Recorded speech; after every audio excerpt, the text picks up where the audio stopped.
Bonjour à vous toutes et bonjour à vous tous. Eh bien aujourd'hui je vais faire une vidéo c'est la première fois en fait que je vais faire une vidéo comme ça. Je vais répondre à des questions que vous m'avez posées sur Instagram, Facebook et puis en message privé. Donc il y a à peu près 16 questions. C'est une fameuse vidéo FAQ, voilà, foire aux questions. Je sais même pas ce que ça voulait dire.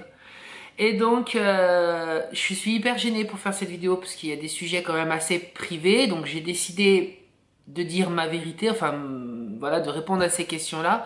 Vous savez que j'ai horreur de parler de ma vie privée. C'est quelque chose j'ai toujours défendu et que je défendrai encore. Même là, c'est pas des questions non plus, mais voilà, j'ai décidé de jouer le jeu, donc je vais jouer le jeu. Donc, la première question, il y a 16 questions. La première question, c'est Pacano qui me l'a posée, donc sur Instagram. Que fais-tu pour décompresser après une journée de boulot?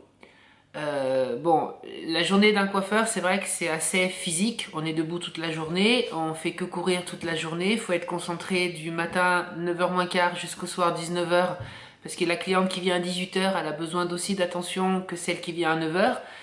Donc c'est vrai que des fois, je finis des journées où je suis vraiment crevée, c'est le terme, je suis vraiment fatiguée. Quand je prends le métro pour rentrer chez moi, c'est limite si je m'endormirais dans le métro, parce que voilà, le stress de la journée évacue.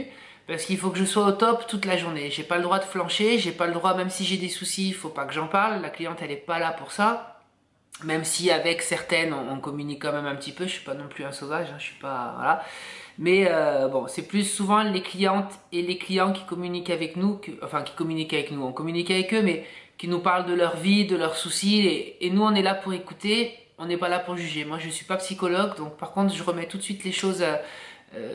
Je leur dis, n'attendez pas un jugement de ma part. Moi, je suis incapable de le dire. Moi, après, par contre, il faut que j'évacue tout ça parce qu'il y a je prends le stress des gens. Donc, quand une personne arrive hyper tendue, hyper stressée, elle me balance tout. Et moi, après, je suis comme ça. Donc, j'ai appris avec le temps. Ça fait maintenant 21 ans que je fais ce métier. Donc, j'ai appris à me débarrasser, en fait, avant de partir. Quand je ferme les portes du salon, les soucis que j'ai dans ma vie privée, je les laisse sur le trottoir quand je commence ma journée. Les soucis du salon, je les laisse dans le salon le soir quand je m'en vais. J'essaie vraiment de déconnecter. Donc ça, c'est une première part voilà, de décompresser. Et puis après, quand j'arrive à la maison, bah, c'est le soir, c'est le repas avec... bon, bah, vous savez, je suis pas célibataire. J'ai quelqu'un qui partage ma vie depuis 8 ans. Et voilà, donc c'est un échange de la journée. Il y a mon chat, hein, c'est un peu mon gosse, donc je m'amuse avec lui. Voilà, ça c'est ma manière de décompresser. Voilà. Ensuite, toujours Pacano, préfères-tu coiffer les cheveux courts ou longs? Alors moi j'ai une passion pour les cheveux longs. J'aime les cheveux longs. Je vais peut-être me faire des ennemis maintenant avec les femmes aux cheveux courts, parce que bah, YouTube, il y en a qui attendent la petite faille pour balancer des pics, mais c'est vrai que j'aime les cheveux longs. Je trouve qu'une femme qui a des cheveux longs et qui sait les mettre en valeur, qui sait s'en occuper, qui sait les soigner, je trouve que c'est magnifique quoi. Une femme qui marche dans la rue, suffit qu'elle soit en talons, t'as un mouvement de cheveux là, j'adore ça.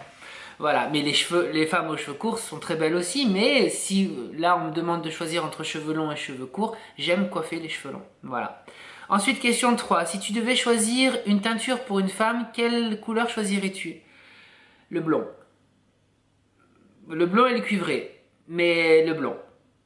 Je trouve quand on est jeune ou même quand on est moins jeune, la couleur blonde c'est super beau quoi. Avec des cheveux longs, c'est magnifique. Donc la couleur blonde. 4. Comment te vois-tu dans 10 ans? Alors, moi, de me projeter, c'est une source d'angoisse. C'est quelque chose je me projette pour des voyages, pour des vacances, mais au niveau de moi, je me projette pas du tout. Donc je peux pas te répondre parce que non, je me suis jamais projetée. J'essaye de vivre au jour le jour. Ce serait faux de dire qu'on y arrive tout le temps, mais non, je pense pas à l'après. Non, l'avenir me fait pas peur, mais ouais, c'est une source d'angoisse en fait de me projeter. Donc, moi de l'angoisse, j'en veux pas, donc j'essaye de pas en avoir. Voilà. Ensuite, Isabelle. Non, Isabelle, je t'ai répondu en fait sur Instagram que j'allais faire parce que Isabelle me pose beaucoup de questions sur comment entretenir pour avoir les cheveux brillants, pour la chute des cheveux. Et c'est des sujets qui sont trop longs à expliquer en foire en question. Donc là, je ferai une vidéo. Je t'ai répondu de toute façon. Donc je ferai une vidéo à la limite à part pour tout ça. Ensuite, Végétal Passion, qui me demande comment faire briller les cheveux lorsqu'ils sont méchés. Pareil, ça c'est un sujet aussi qui est trop galère, c'est trop long pour expliquer en foire en question, donc je ferai une vidéo à part. Ensuite, alors, là tu me pardonneras ton nom, Lavia6, pareil c'est Instagram. Là c'est des sujets un peu plus privés, donc je me prête au jeu et voilà. Je suis hyper mal à l'aise en fait. Alors, question numéro 7, quel est mon caractère? De merde. Non, je rigole, c'est pas vrai. Non, enfin, un petit peu quand même. Mon caractère, il est comment? Ça, faudrait demander à la limite à des gens qui me connaissent. Je pense que j'ai un caractère qui... Je sais ce que je veux. Je suis une tête brûlée, c'est-à-dire quand j'ai décidé de faire blanc, je fais blanc. On a beau me... J'agis et je réfléchis après. Ça peut porter préjudice, mais jusqu'à maintenant, j'ai toujours fait comme ça. Tout ce que j'ai choisi de faire dans ma vie, je le fais. Et je choisirai ça jusqu'au bout. Quand je veux faire quelque chose, ça pourra peut-être mettre 10 ans, mais je le ferai. Voilà, moi j'ai une devise, c'est que dans la vie on doit avoir des rêves et ces rêves-là il faut les réaliser. Et moi j'ai réalisé pour le moment tout ce que je voulais. Mais des trucs complètement bateaux, d'être style, je sais pas moi, enfant j'adorais un manège de chevaux de bois, j'ai toujours voulu un peu bosser dans ce manège-là quand j'étais jeune. J'ai réussi à le faire, voilà, je me suis fait amie avec les foraines qui s'occupaient de ça. Et tous les dimanches, je passais mes dimanches sur ce manège à ramasser des tickets. J'aimais ça. De toute façon, j'ai toujours eu contact avec des gens, hein, ça, bon. Mais voilà, ma devise c'est ça, tout ce que je veux faire, je le fais et j'essaye. Et je continuerai jusqu'au bout, voilà. Donc mon caractère, voilà, assez tête brûlée, un peu peureux quand même, et puis, enfin peureux pour, voilà, l'avion, le machin, tout ce bazar. Et sinon, caractère, je pense que j'ai un caractère assez facile quand ça va dans mon sens en fait. Donc voilà, je t'ai répondu... j'ai pas un caractère formidable, je suis pas patient, je suis pas un calme en fait. On dirait comme ça, mais ça bout dedans, hein. Et voilà. J'espère que je t'ai répondu à ta question, parce que finalement, même moi, mon caractère, bah, tu vois, en parlant, je sais même pas finalement. Donc voilà. 8, mes amis. J'ai des amis, hein, comme tout, bah oui, comme tout le monde, je pense. C'est important l'amitié. Pour moi, c'est important, même si des fois on peut être bafoué par des amis qu'on croyait vraiment sincères avec nous et que finalement ils le sont pas. J'ai pas beaucoup de monde autour de moi, hein. Voilà, je vais livrer un petit peu. J'ai une poignée d'amis. J'ai une grosse poignée de connaissances, mais ma poignée d'amis, voilà, ils sont pas très nombreux. Parce que jusqu'à maintenant, j'ai toujours été un peu déçue, donc ils sont pas beaucoup. Voilà, j'ai 5 personnes, 4 personnes, 5 personnes autour de moi. Voilà, où vraiment c'est des amis, où je pense que c'est des gens que je peux me confier et il n'y a pas de souci, quoi. Voilà. Ensuite, ma scolarité. Donc ma scolarité, bah, primaire, collège, et puis moi je suis pas allée au bac parce que j'ai toujours voulu être coiffeur. Donc après ma troisième, je suis partie en école privée parce que je trouvais pas de maître d'apprentissage. Donc j'ai fait un an d'école privée en coiffure. Et ensuite j'ai trouvé un maître d'apprentissage. Donc j'ai tout recommencé depuis le début. Donc j'ai refait mon CAP. Donc après ma troisième, moi je suis partie en coiffure, hein. Donc voilà. Ma scolarité, ça a été voilà, un primaire, collège et puis après la coiffure. Voilà. Donc 3 ans de CAP. 2 ans de brevet professionnel, coloriste permanentiste. Ensuite, j'ai travaillé pendant 4-5 ans et j'ai refait un an de brevet de maîtrise en cours. C'était pas en cours du soir, mais c'était le lundi parce que je travaillais la semaine. Et voilà, brevet de maîtrise qui finalement maintenant me sert plus à rien puisque celui que j'ai passé, il n'existe plus. Les années ont pris le dessus sur ça, donc voilà. Ensuite, Scrapolinana. Excuse-moi. Comment s'y prendre quand on est brune et quand on veut passer aux cheveux blancs? Pareil, je t'ai répondu donc sur Instagram, ça sera le sujet d'une vidéo à part parce que c'est trop long pour tout expliquer. Ensuite, oh là là, pardon. Manesta38. Depuis quand voulais-tu être coiffeur? Depuis que je suis née. Franchement, je crois que j'ai jamais voulu faire un autre métier que la coiffure, hein. Je vous mets une photo. photo.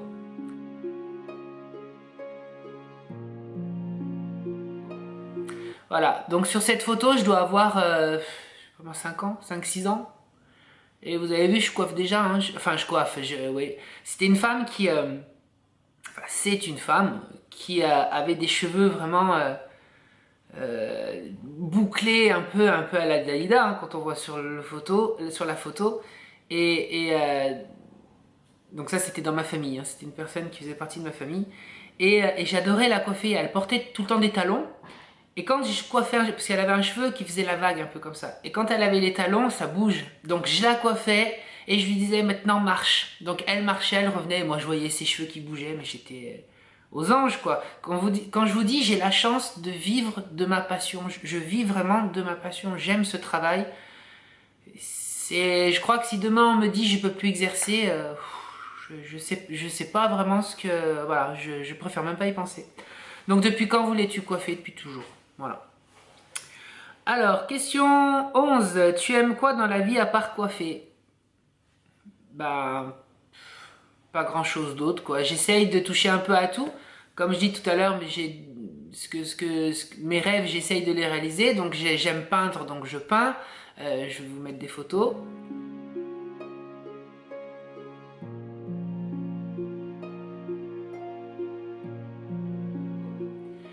J'ai fait quoi? J'ai fait de la poterie, j'ai fait du patchwork, donc tout ce qui est manuel, j'aime ça. Mais vraiment, mon plaisir ultime, c'est coiffer. C'est coiffer, c'est parler de mon métier, et voilà, c'est le number one. Ensuite, mon voyage préféré, New York. Ça a été mon voyage préféré et le voyage que j'ai haï. Parce que c'est à cause de ce voyage que j'ai déclaré une phobie de l'avion. Depuis New York, je suis pas remontée dans un avion parce que le retour s'est mal passé. Alors pas que ça s'est mal passé dans l'avion, mais dans l'aéroport en fait. On est resté 12 heures dans cet aéroport et là j'ai vu des gens avoir peur parce que bah, on comprenait pas pourquoi on n'avait pas le droit d'aller dans cet avion. On entendait un peu les gens à droite et à gauche et depuis j'ai peur. Voilà, ça s'est passé comme ça. Je revois ces gens, surtout une femme qui était à côté de moi qui se tenait le ventre parce qu'elle avait une diarrhée énorme parce qu'elle voulait pas monter dans l'avion. Ça c'est des choses et j'ai peur et depuis j'ai peur. Voilà, donc un choc peut-être.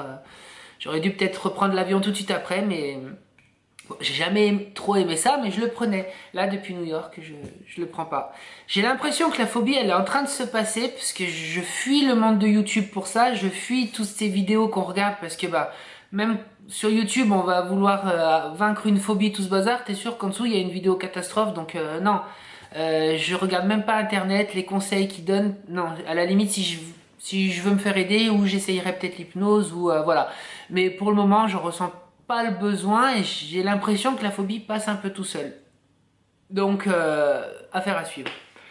Alors, qu'y a-t-il sur ma table de chevet? Mes livres. J'aime bouquiner le soir avant de m'endormir et c'est mes livres. Voilà. Donc en ce moment, j'ai quoi de livres? En ce moment, je lis un livre, c'est assez... voilà, c'est un livre de chevet qui quitte jamais ma table de chevet. C'est pas un roman, c'est le livre tibétain de la vie et de la mort. Voilà, le titre peut faire peur, mais ça fait pas du tout. Ça parle de la mort, oui, certes, mais c'est plus pour apprendre à vivre avec elle et ne pas en avoir peur et ne. Voilà, c'est un traité philosophique en fait. Voilà. Donc ça, c'est ma livre de chevet où quand je sais pas, j'ai envie de bah, d'avoir un peu plus la pêche, je lis ça et ça, ouais, ça aide à aller de l'avant, je trouve. Ensuite, question 14, donc une icône glamour à part Mylène. Ah bah, non, je rigole. Glamour à part Mylène. Bon, Mylène est glamour, elle a tout de toute façon cette fille, pour moi. Glamour. Bah, je sais pas en fait. Il y en a plein des icônes glamour. Dans les femmes, on va dire seniors entre guillemets, il y a Sophia Loren, Jane Fonda, toutes ces femmes, Andy McDowell, voilà, elles sont super glamour. Après, une femme vraiment glamour que je la trouve vraiment magnifique, moi ouais, Mylène Farmer, ouais. Il n'y a que elle, voilà. Ensuite, donc là on passe sur Facebook. Là c'est un message privé. Aimes-tu le monde de YouTube? Alors ça c'est une question qui demande réflexion parce qu'effectivement j'aime YouTube puisque je suis dessus. Après j'aime pas le monde trop virtuel de YouTube. Enfin, comment expliquer? J'arrive pas à dire. Je trouve que c'est un milieu qui est très hypocrite. Voilà. C'est hypocrite. Tout ce qui est les vidéos, les rencontres, les rencontres entre youtubeurs et youtubeuses, je parle, hein, mais ça sonne faux. C'est ma chérie, oh, mais tu es ma soeur de cœur, tu es mon frère de cœur, tu es ce que tu veux d'ailleurs, voilà. Mais c'est faux, non. Alors, on peut bien s'entendre entre youtubeurs et youtubeuses quand on se voit, voilà. Moi, j'en vois pas et je refuse de rencontrer qui que ce soit depuis peu sur YouTube, je veux pas. Si j'ai la chance de vous rencontrer un jour, ça, il n'y a pas de problème parce que vous me suivez, mais d'autres youtubeurs professionnels, je ne veux plus. La seule que j'ai rencontrée, c'est Nicole Tonnel, parce que voilà, j'ai beaucoup aimé cette personne. Donc je l'ai rencontrée, on a bien sympathisé. J'ai connu YouTube grâce à elle. C'est elle un peu qui m'a lancé un peu sur le monde de YouTube. Mais sinon, d'autres, non, non, parce que ça sonne trop faux, ça sonne faux. Ça se voit, ça se voit, ça se sent que c'est plus... Non, j'aime le monde de YouTube parce que je vous retrouve, mais c'est ma communauté. Mais après, rencontrer d'autres youtubeurs, aller dans les soirées, non, non, non. Jamais de la vie. Je pense que je préférerais fermer ma chaîne si je vois que... Non, j'y arriverai pas, moi je peux pas être comme ça, parce que moi quelqu'un va me dire, bah t'es sympa, tout ce bazar, je vais le croire. Mais dans le dos, on va te déchirer. Et ça, moi je peux pas. Être ami avec des gens juste pour avoir leur communauté ou choper les abonnés sur d'autres chaînes, tout ce bazar, non, moi je peux pas. Donc je préfère, je fais mon voyage moi tout seul. Je reviens à tout à l'heure, tout ce que j'ai décidé de le faire, je le fais seul et je continue à le faire seul. Voilà. Maintenant, j'avance Benoît Pénat, Salon Pénacoiffe, tout seul. Je veux personne d'autre du monde de YouTube avec moi, ni pour un binôme, ni pour choper des foires aux questions à d'autres youtubeurs. Non. Moi, je vous ai demandé de m'aider vous pour les foires aux questions. Je reviendrai vers vous dans quelques temps pour peut-être en refaire une autre. Mais en aucun cas, je prendrai des tutos sur des youtubeurs. Je ne veux aucun contact. Avec les youtubeurs trop professionnels parce que on est déçus, voilà. Et la question 16, c'est quel âge as-tu? Voilà, donc j'ai l'âge qui est sur mon permis de conduire et sur ma carte d'identité. Voilà, passé, non allez, j'ai 37 ans, je vais avoir 37 ans bah, bientôt le 11 novembre, voilà. Mais tout va bien. Et ben voilà, j'ai fait de mon mieux, c'est une vidéo qui est pas très facile à faire, j'espère que voilà, ça vous a plu un petit peu de connaître un peu plus, de me connaître un peu plus en détail, voilà. Et puis voilà, ben, je vous retrouve très bientôt pour une prochaine vidéo, quand je sais pas, puisque là moi c'est bientôt la saison où le boulot c'est boulot, boulot, boulot, boulot, on arrive à la fin de l'année, qui veut dire fin d'année dit fête de Noël. Et puis voilà. Allez, à très bientôt, ciao ciao.